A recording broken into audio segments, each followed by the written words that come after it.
belə deyək də, peşəni saxlayaraq, amma başqa bir müəssisədə fəaliyyətə davam elətdirə bilərsiniz və yaxud da tamamilə başqa bir sahəyə keçid edə bilərsiniz. Yəni bunun üçün qanunla heç bir sizə mane, yəni törədən bir, yəni məcəlləmi deyək, bir qanun yoxdur yəni. Siz bayaqları tələblərdən danışanda dil biliyini burada vurğuladınız. Eyni zamanda dil biliyi ilə yanaşı yaş var. Bəli. Yaş məhdudiyyəti var. Bəli, bəli. Yəni biz belə deyək ki, mən daha çox belə bu sahənin içində olan biri olduğum üçün əldə olan məlumatlara görə bizə belə bir situasiya qarşılaşırıq ki, qadınlarda 40 yaşdan sonra, bəylərdə də 35 yaşdan sonra qəbul olmaq çox çətinləşir. Eynən. Amma təzəcə sizin paylaşımınızla qarşılaşmışdım ki, 45 yaşlı bir xanıma siz az bu gün təhsil almışdınız. Bəli, siz Aynura xanımı deyirsiniz. Bəli. Aynura xanım yəni 45 yaş olmasına baxmayaraq çox istəkli və məqsədyönlü bir xanımdır.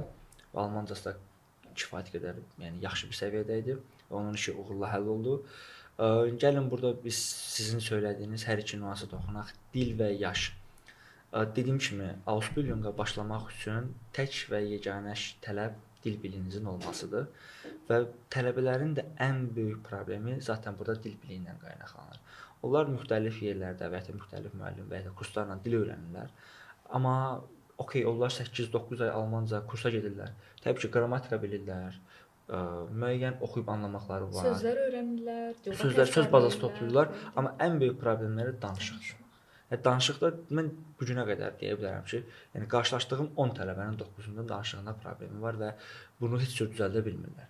Mən onlara məsləhət görərəm ki, əgər bunu təbii ki, reklam xarakterli demirəm.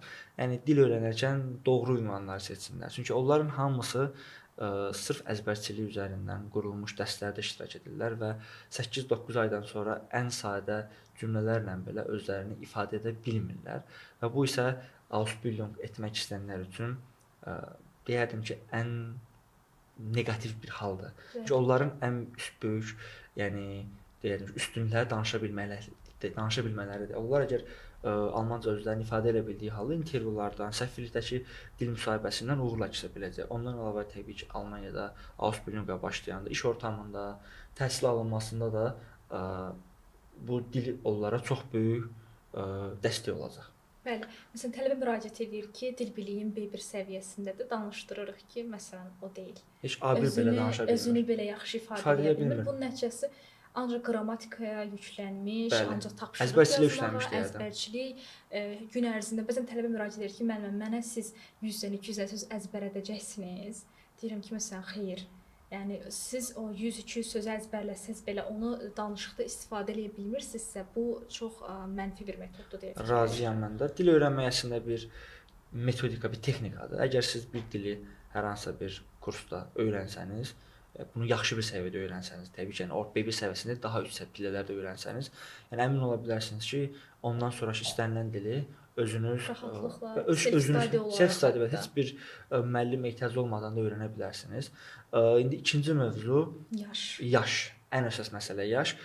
Yaşı mən belə deyim, mənim alman belə deyək də partnyorlarım hansı ki bizim tələbələri Ausbildunga təmin edir və ya da dəvət edir. Həmin şəxslərin, yəni mənə bildirdiklərinə əsasən onu deyə bilərəm ki, yəni kişilərdə niyə yaş artdıqda 35-dən və ya da 40-dan sonra alınması çox çətindir. Bunun əsas səbəbi kişilərin deyərim sözə baxmamasından ibarət gəlir. Çünki onlar iş mühitində onlara tapşırılan işləri yaş artdıqca etməyi bir növ özlərinə belə deyək də sığışdıra bilmirlərmi deyək, yoxsa götürə bilmirlərmi deyək, düşünün ki, 40 yaşınız var, sizə deyirlər ki, filan yeri təmizləməlisiniz. Bu biraz onların belə deyək də qürurlarına mı deyək toxunur və yaxud da onların xoşmu gəlmir, etirazla yanaşırlar və bu kimi hallara görə, yəni mütəxəssislər, yəni Ausbildungu dəvət edən, yəni rəhbərlər bildirirlər ki, yəni bu yaş kateqoriyasında kişilərlə işləmək çox çətindir. Ona görə onlara biz tərəfindən də dəvət az göndərilir. Amma xanımlar isə bu məsələdə daha belə deyək ki, rahatdırlar. Yəni onlardan heç bir problemi yoxdur. Onların 40 hətta 45 yaşında belə Ausbildunga göndərilməsi mümkündür.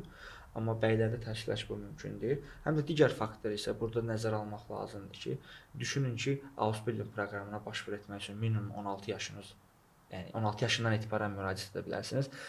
45 yaşlı bir şəxs avtomatik burada 16 yaşlı tələbədən, yəni istəyən belə deyək də yaşına görə çox geridə qalır və şefdə nəticədə daha gənc, daha praktik. olanı Gənci ona görə götürür ki, onu istədiyi kimi formalaşdıra biləcək. Düşünün ki, bir əcnəbidir, Almaniya belə deyək də, Ausbildungdan miqrasiya edir.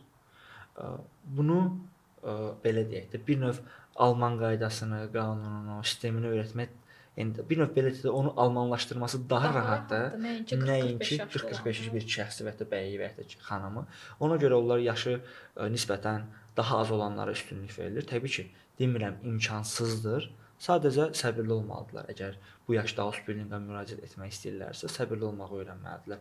Mümkündür, amma biraz səbirli olmaq gərəkdir. Burada çox yaxşı bir şey qeyd elədiniz ki, bəs 16 yaşda. Bəli. Bir müddət olardı ki, ortada bir məlumat gəzirdi ki, 9 illik yad statla bəs Ausbildinq qəbul almaq çətinləşibdir, Ausbildinq qəbul almaq mümkün deyil, artıq qəbul olunmur, amma sizin avqust ayında səhv eləmirəmsə, mən görmüşdüm paylaşımlarınızdakı. Bəli, 17 yaşlı. Bəli, 17 yaşlı bir bəyə siz Ausbildinq qəbul almışdınız. Bəli, həmin şayiələr gəzən ərəfədə bizim bir tələbəmiz Emin bəy 17 yaşı var. Yəni bizə müraciət elədi. Uğurla da, yəni müraciəti sonlandı. Vizasını alıb hal-hazırda 3 ayda demək olarsa otel mütəxəssis üzrə Ausbildinquna davam edir. Yəni əlaqəm bizə var hal-hazırda.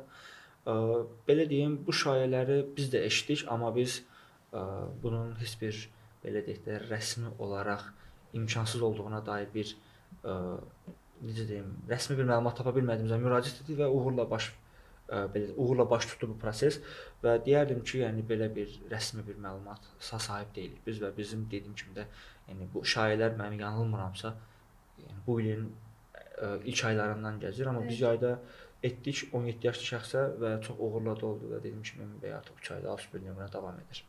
Mən elə fikirləşirəm ki, yəni bu son paylaşımlar olsun, ümumiyyətcə son uğurlarınızdan olsun ki, hər kəsin mümkünsüz dediklərini bacarırsınız. Məsələn, 45 yaşlı bir xanıma Ausbildinq qəbul almaq, 9 illik yad statla. Ailələr əsasən də. Bəli, əsasən ailələri eyni yerə qəbullarını almaq. Yəni mən baxıram, izləyirəm bütün göstəricilərə, statistik göstəricilərə baxdıqda bu il məsələn ən çox ailə göndərən Almaniyada Ausbildinq qəbulu alan şirkətlərdən biri sizsiniz. Bəli, çox sağ olun bu sözləri eşitmək mənim üçün səmimi deyirəm ki, xoşdur. Bəli, biz ailə şəklində də müraciət edən şəxslərə Ausbildinq tapılmasına yardımçı oluruq. Təbii ki, bu biraz fərdi başvuru edən şəxslərdən biraz daha çətindir. Çünki çox vaxt belə deyək də işə qəbul edən şəxslər eyni belə deyək də ailə üzvlərini işə götürməyi çox da üstünlük vermir. Bunun da yenə də səbəbi, yəni mənə deyilən rəsmi məlumatlara, belə mənim rəsmi deməkdə mənə verilən təcrübələrə əsasən deyir ki, yəni işdə hər hansı bir münasibətin olması işə mənfi təsir göstərə bilər və yaxud da düşünün ki, 2 dənə bir evdən gələn bir ailə şəxsidir. Sizin ailənin bir üzvü ilə probleminiz və ya hər hansı bir işdə soyuqluğunuz varsa, avtomatik eyni anda bir deyil 2 nəfərə də artıq bu təsir edir, bəli yansıyır. Yəni buna görə biraz necə deyim, çətindir, amma mümkündür. Biz onu edirik və tələbələrə əgər söz veririksə ki, biz sizi bir şəhərə, bir müəssisəyə göndərəcəksə bunu edirik. Biraz çətindir, amma biraz zaman verəndə bizə, yəni anlaşanda tələbələrlə biz bunu edə bilirik. Yəni bunu da edərik. Bu il yəni ailələr olsun, 2 dost, hətta bacı qardaşı, podruqaları belə bir yerə göndərdiyimiz oldu. Yəni çox rahatçılıqla, yəni bunu edə bilirik. Amma burada ən önəmli məsələ səbirli olmaqdır. Səbirli olduqda, yəni biz onlara arzuladığı nəticəni verə bilirik. Yəni mümkündür. Çox yaxşı vurğuladınız bunu burada ki, bəs eyni yerə qəbul almaq çətin olsa da bacara bilirsiniz. Həqiqətən bu müsbət bir nəticədir. Bu suallar məsələn məndə harda qaynaqlanır ki, canlı olaraq soruşuram, ya Almaniyada yaşayan biri olsun, ya getmək yolunda olan biri olsun. Onlar məsələn ümumi bu sualları vurğulayırlar ki, ailə birləşmə məsələsi var. Yəni belə bir şey var ki, Ausbildinq edən bir ailə fərdindən biri məsələn yoldaş, bəy, xanımını ailə birləşimi ilə Almaniyaya apara bilərmi? Belə deyim, təbii ki, bu sizin təbii haqqınızdır. Yəni hüquqi və təbii haqqınızdır. Əgər siz ailəlisinizsə, azyaşlı övladınız varsa və ya da həyat yoldaşınız Azərbaycandadırsa, sizin ailə birləşməsi etmə hüququnuz var. Təbii ki, burada müəyyən şərtlər var. Yəni bu haqqda burada biraz danışsaq çox uzun olar deyə düşünürəm. Amma onu deyə bilərəm ki, çox rahat prosesdə əslində orada lazım olan sənədlərin toplanılması, lazım olan sənədlərin belə bir növdə həm yarısı Almaniyada, yarısı Azərbaycanda görülür. Biz bunların hamısına bir növ mentorluq edərəksə, yardımçı olaraq ailə vizasını əldə edə bilməsinə yardımçı ola bilərik. Elə keçən ay, yəni oktyabr ayı ərzində azyaşlı bir belə deyək də müraciətçimiz 3 yaşlı Leyla xanım üçün uğurla ailə birləşməsi vizasını etdik. Onun valideynləri mənə Almaniyada olaraq müraciət eləmişdi və çox qısa bir zaman ərzində, deyərdim 3 həftə ərzində təqribi müraciətdən 3 həftə sonra balaca Leylamızın vizası uğurla əldə edildi. Yəni mümkündür, asan bir şeydir əslində. Sadəcə sənədləri doğru toplamaq lazımdır. Gözəl Abbas müəllim, həqiqətən də ki, bəs Almaniya iş sahəsi olsun, təhsil sahəsi olsun ki, bu qədər öz işini, vəzifəsini belə deyək ki, vicdanla yerinə yetirən insanlar çox azdır. Mən özüm bunu təcrübə edərək görürəm. Bütün digər təşkilatlar olsun, hər birilə ünsiyyətim olub indiyə kimi. Təşəkkür edirik sizə bugünkü qonağımız olduğunuz üçün. Buyurun Anar xanım, siz sağ olun. Outbuilding etmək istəyən və yaxud da ki, bu fikirdə olan insanlara suallarını cavablandırdığınız üçün bir daha təşəkkürlərimizi buyurun, xoşdur mənim üçün. Və çox qısa zamanda sizin Outbuilding, daha doğrusu Almaniya açılan qapı Outbuilding adlı bir seminarınız olacaqdır. Bəli, biz bu seminar üzərində çalışırıq. Dediyimiz kimi biz müəyyən ad dəyişimi, yeni ofisə belə də keçid etdiyimiz üçün ofis daxili müəyyən işləri bitirməyə çalışırıq hal-hazırda. Onları bitirdikdən sonra yəni açıq bir qapı olacaq və belə deyim də müəyyən sayda bir kvota olacaq. Bəli, kvota olacaq və həmin şəxslərlə canlı görüş keçiriləcək. Onların suallarına canlı olaraq, yəni burada səsləndirilməyən və digər suallara daha geniş orada cavab verəcəyik. Və burada iştirak etmək istəyənlər üçün bəlli bir link yaradacağıq və o linkdən, ödənişsiz linkdən keçid edərək bizim o canlı bir növ belə də seminarda iştirak edə bilərlər. Onun hələ ki tam dəqiq vaxtını deyə bilmirəm, amma inşallah noyabr ərzində, noyabr ayı ərzində planlayırıq inşallah. Çox sağ olun. Həqiqətən də ki, insanlara bu cür dəstək göstərdiyiniz üçün, İşimiz onları burada. Təcrübələrinizlə maarifləndirdiyiniz üçün təşəkkür edirik sizə. Buyurun, xoşdur mənim üçün. İnşallah ki, bugünkü görüşümüz bu qədərdir. Növbəti görüşlərimizdə sizcə daha çox izləyicilərdənmi soruşsaq, sizin fikrinizdən götürsək, hansı mövzu üzrə çıxış etməyimizi istəyərdiniz? Məncə izləyicilərə bu şansı yaradaq, bir növ demokratik olaraq səs vermək etsinlər. Onlara maraqlı olan, onların bilməli istədiyi məlumatları belə deyək də, mövzunu daha doğrusu onlar təyin etsələr daha ədalətli olar deyə düşünürəm.